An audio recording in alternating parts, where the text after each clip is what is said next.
welcome back to another episode of Bibles, Babies, and Brows. My name is Shai and I am the HMIC, head mama in charge and creator of Bibles, Babies, and Brows. This is a platform for Christian moms to help them flourish in their marriage, motherhood, and entrepreneurship while keeping Christ at the center. So I am excited for today's episode. We are going to be talking about marriage, and I'm going to be sharing with you guys 6 of the hardest lessons I have learned while being married. Me and my husband, we've been married for 6 years now. And before I got married, I've always had a desire to get married. But before I got married, I had this whole idea and fantasy of what I thought marriage was going to look like. I was like, my husband's going to make me breakfast in bed every morning. I'm going to cook him dinner every single night. And our kids are just going to be so perfect, and quiet and well behaved and just all these different things. And when I got married, I was like, this is a lot of work, a lot. I just thought oh, we're not gonna argue. It's just gonna be this perfect relationship and nothing's gonna go wrong. And yeah, no. Marriage is hard. Really, really hard. And it's something that I realized that I had to work on every single day, every single day. Not just, one day out the week, but every day. So with that being said, let's go ahead and jump into the 6 hard lessons that I had to learn and still am learning while being married. Okay, so number one of the hardest things that I've had to learn is learn how to listen.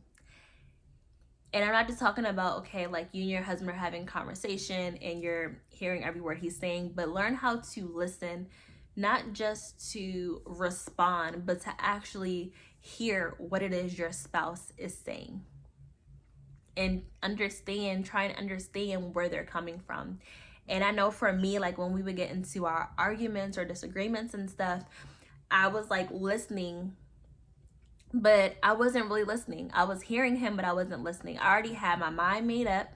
I already knew exactly what I wanted to say. I was just waiting for him to hurry up and finish so that I can jump in and say what I gotta say. And I'm like, hurry up. So I had to really learn how to take a step back and really how you tell your kids, put on your listening ears, put on my listening ears and listen to what he was saying so that I can understand his perspective. And there's been times when he's been talking and I'm so laser focused on what I'm getting my words together in my head while he's talking that I didn't hear nothing he just said. So I really had to learn how to listen, not just to respond, but to really hear him out, hear his point of view, hear how he feels about the situation so that we can resolve this instead of just jumping down his throat and saying whatever I gotta say. And that's been something that I've been trying to do more of a lot lately. I feel I'm getting better at it. But for the both of us, we realized that that's something that we definitely we're doing and that we're working on trying to stop doing, but really just to listen and not listen to respond. So that's number 1. Number 2, had to take responsibility for my actions. And nobody really likes to say I was wrong, I messed up, I did this, and that's me. I'm that person.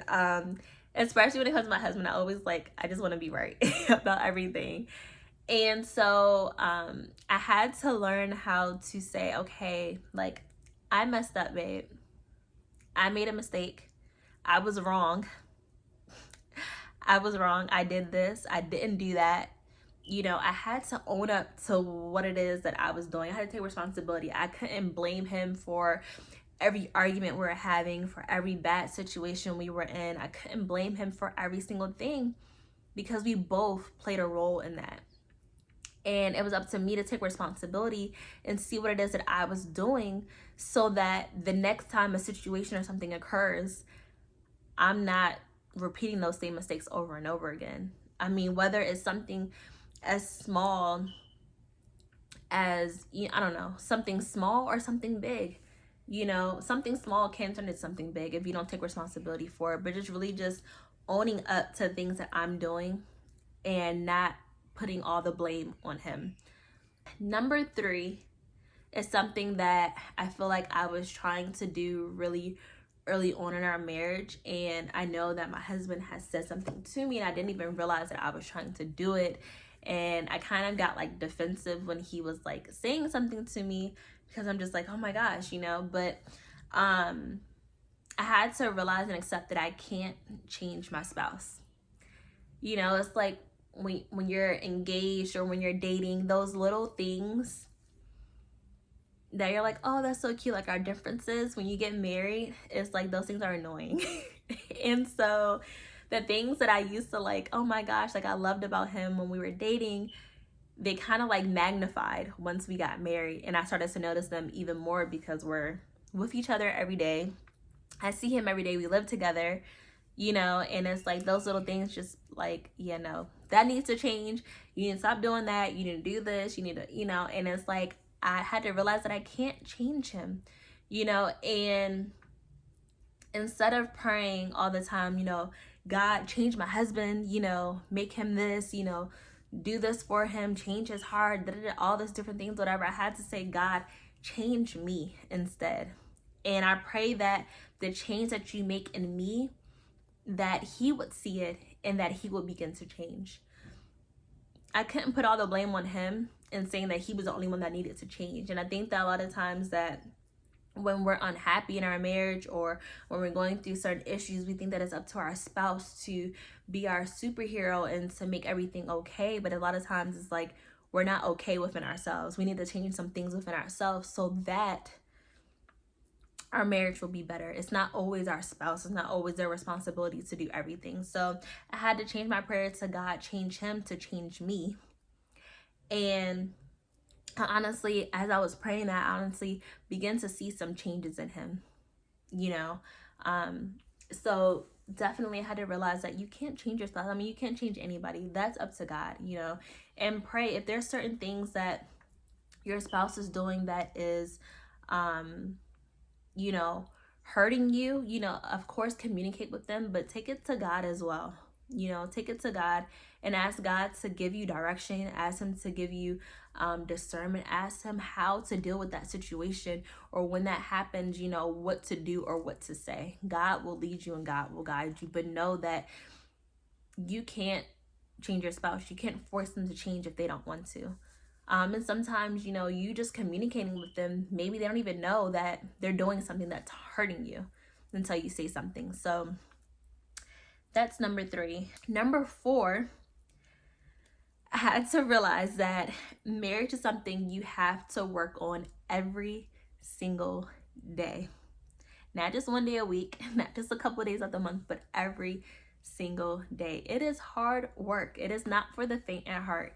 You are literally becoming one with someone else, and it's a process. It's a journey, and your relationship changes every year, every season.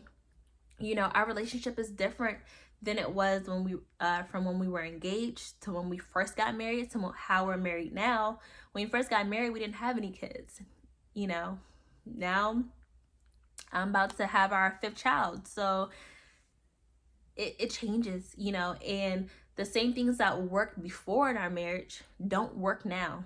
So it's finding new ways to keep that spark. It's finding new ways to, keep that line of communication open. It's finding new ways that you are pleasing and serving your spouse and, submitting to them and just doing different things. Everything in every season is different. So it's definitely something that you have to work on every single day, and that's something that I had to realize. And it's hard at times, because I don't feel like doing the hard work. I don't feel like sometimes being the bigger person. I don't feel like, communicating all the time. I don't feel like doing this or doing that or whatever the case might be. But marriage is something that you definitely have to work on every single day. There are no days off at all, and it works both ways. So it's not just you putting in all the work. It's not just your husband putting in all the work, but you guys are making an equal effort to make your marriage work every single day. Number 5, marriage only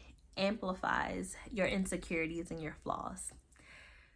So a lot of people think that marriage is like this cure for life, or once you get married, like that's it, like I'll be okay, I'll be happy, I'll be whole, I'll be this, I'll be that. But if you're not whole within yourself before you get married, if you're broken when you enter marriage, you're going to be even more broken in marriage. Your marriage doesn't fix things.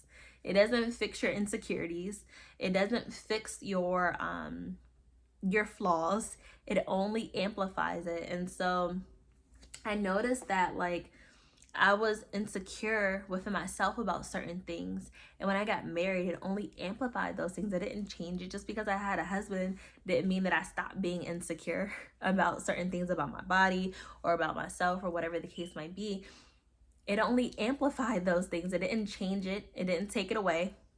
So you have to realize that before you come into marriage, that you have to make those changes. You have to grow in those certain areas. I'm not saying you have to be perfect, but you need to be at a point where you're able to come together to be one with someone else before you jump into marriage. Because it doesn't, you know, people think that this is like a marriage, like this fairy tale. They see these things on TV or on social media, and, you know, relationship goals, marriage goals, and it's like, no, like, you have to be whole within yourself before you can be whole with someone else.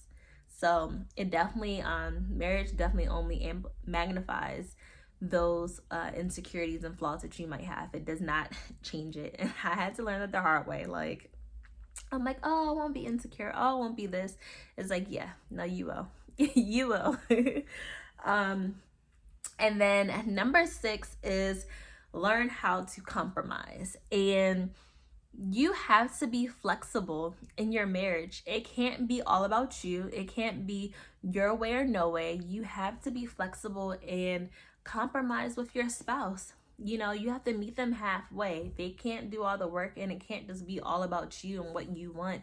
You have to recognize and acknowledge their needs and their wants as well.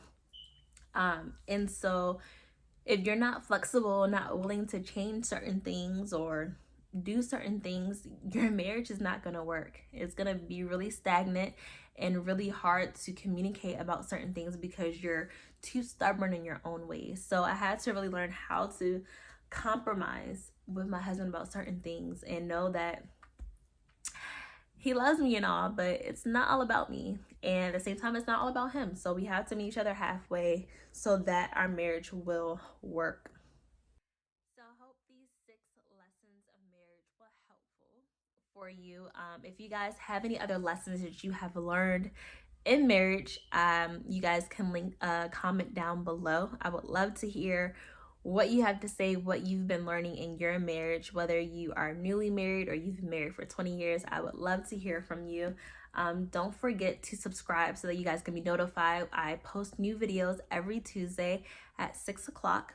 And don't forget to join our Facebook group. I will link it down below in the description box. Until next time, you guys take care. Have a wonderful week, and I'll see you next Tuesday.